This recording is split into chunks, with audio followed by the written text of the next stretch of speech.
Joining me now, Wall Street Journal chief economics reporter Nick Timirath, MSNBC political analyst and former Republican congressman from Florida, Carlos Curbelo. Here in studio with me, NBC News senior business correspondent Christine Romans. Welcome to all.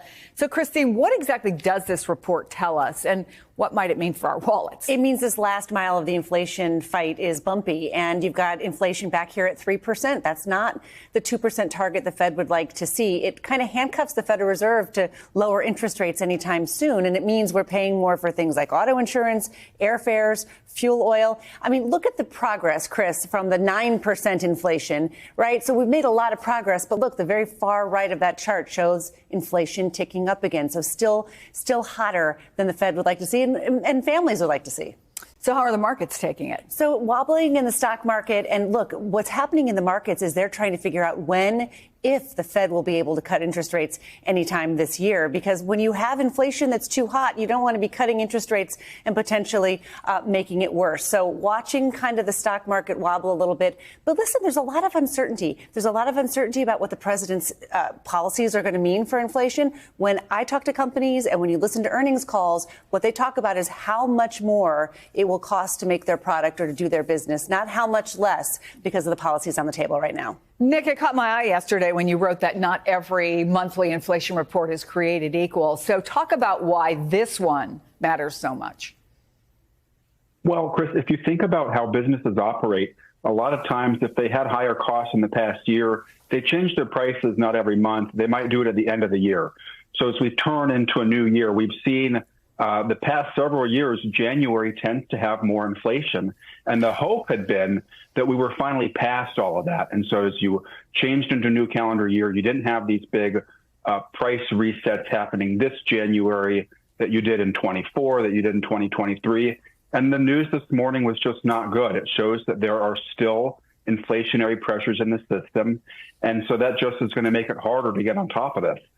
Christine touched on this, Nick, but what does this all signal to the Federal Reserve? Well, she's right. It's going to keep the Fed on hold here, and Donald Trump may not be happy about that. He tweeted this morning that he wanted to see interest rates come down. I think this is a reminder of how different the economy that he inherited this time is from the economy he inherited 8 years ago when inflation was very low. And it made it easier to push for lower interest rates. It made it easier to do things like imposing tariffs that push up the price of imported goods. This time around, you know, we're talking about more tariffs. We're talking about larger tariff hikes. And you're doing it in an economy that has higher inflation and where businesses have the experience of being able to push along price increases to their customers that they did not have 8 years ago. I want to go back to tariffs in a minute, but Congressman, let's remember how easy Donald Trump said it would be for him. But prices rose a lot for eggs, 15.2% from December to January. That's the largest increase since June of 2015. Our NBC local team in L.A. is reporting that some Californians are actually turning to local farms to get eggs. Look at this long line of cars in Chino. They're snaking around the block just to try to find some eggs. I guess the key political question here is how long are people willing to wait for something that they were promised would happen on day one, which was 23 days ago? That's right, Chris. And of course, the egg situation is exacerbated by the bird flu and all the chickens that have had to have been killed. But at the end of the day, people don't care about those explanations. And we certainly saw that during the Biden administration.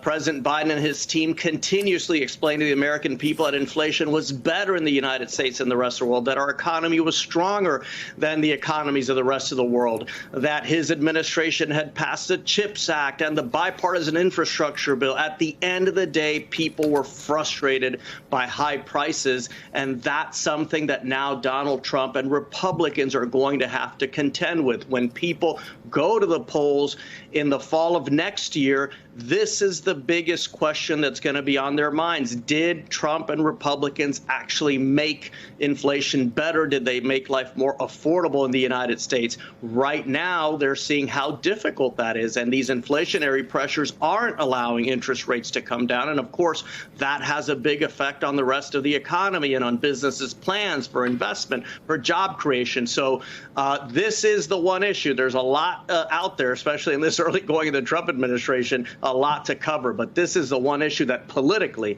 will matter most. That brings us back to tariffs, Nick.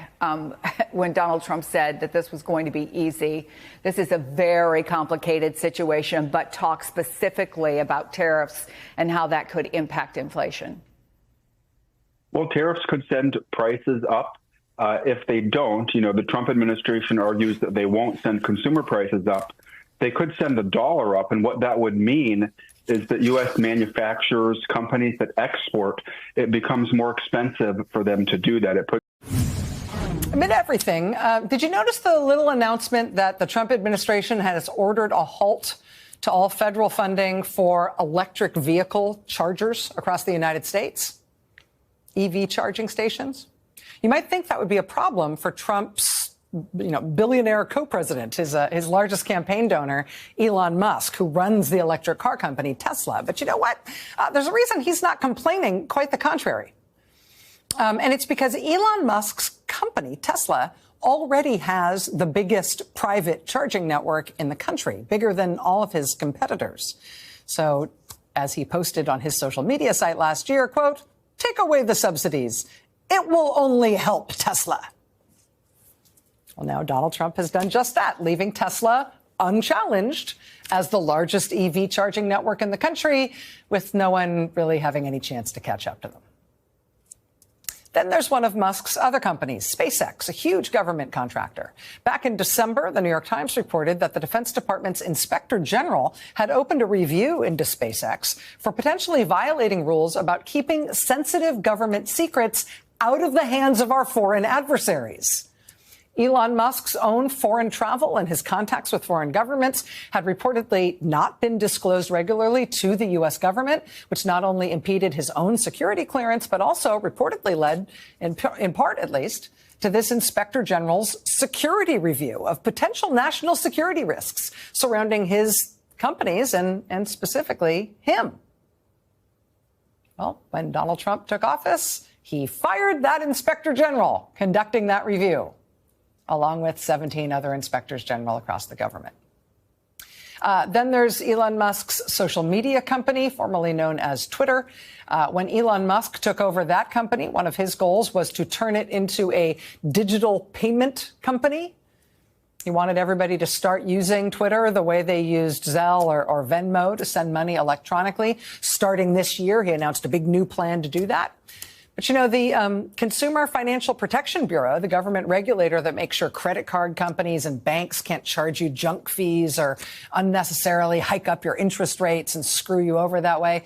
The CFPB also regulates the kinds of digital money transfers that Elon Musk now wants to do at Twitter. And as Lever News points out today, the CFPB has just been finalizing new rules for that kind of payment system, when over the weekend, they got shut down. Musk and the Trump administration shut the CFPB down entirely.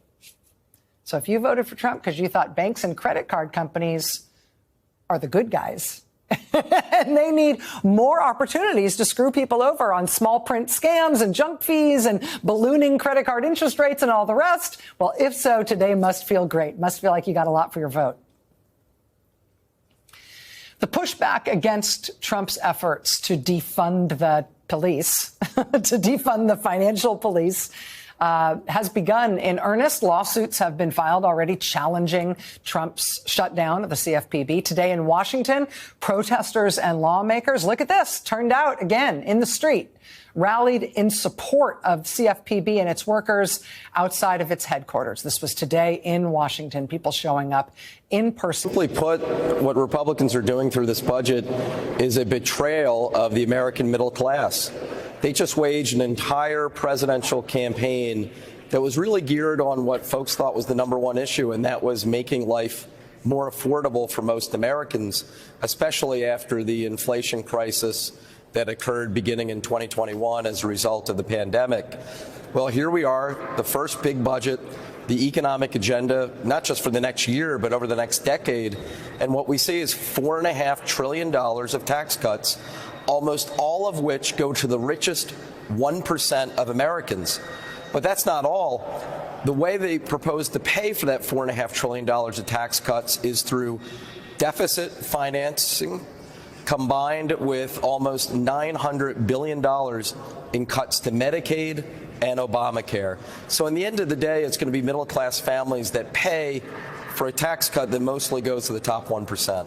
We heard Elon Musk in the Oval Office yesterday saying there's too much debt, that we're in the hole. So are you behind the strategy to slow down the budget, maybe to the point of a shutdown, if what some of your Democratic colleagues have called Donald Trump and Elon Musk's illegal, unconstitutional interference with congressional power is sort of represented in this budget? Well, a couple quick points on this. First, when it comes to the national debt, it's ironic that Elon Musk would say that while standing in the Oval Office a few feet away from President Trump, because the president who has added the most. So, guys, we knew this was coming, but a lot of regular working class Trump voters, factory workers, hard hat guys, regular Joes. I have a quote from one of these guys who's literally, I'm a regular guy, and I don't understand why you're screwing me, Elon. I was a fan of you, and I was a fan of Trump, and I don't understand why you're doing this. And you could see it on egg prices. You could see it on the fact that Elon is enriching himself and cutting programs that benefit you, regular working and middle class people, or really if you're just not one of the 1,000 richest people in the United States, right? Like, that's what we're talking about here, right? And you see it here with the quote. I want to read this to you because Trump, this is the exact person that Trump won the popular vote with, won this election with, was convincing regular working class people like this person. What it says here, what's the deal with the CFPB, the Consumer Protection Board? Elon wants to take them on. He's like, genuinely curious, Elon Musk, as a normal guy, can you please respond and tell me? I assumed it was created for our protection.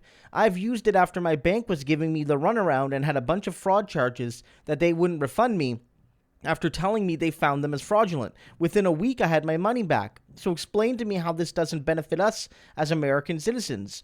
This one just really baffles me, and I'd love an actual explanation. And this is somebody who's obviously, he's like, Elon, I don't understand. I'm one of your guys. Or this is, and I've saw this from other people. Regular Joe, he said, I'm a regular guy. I'm a normal guy, the hard hat type guy. And why are you screwing me, Elon? Why are you doing this? You were supposed to find the real waste, the real fraud, not the things that protect me from people like you, from billionaires and multimillionaires. Donald and Elon are pissing off regular Joes.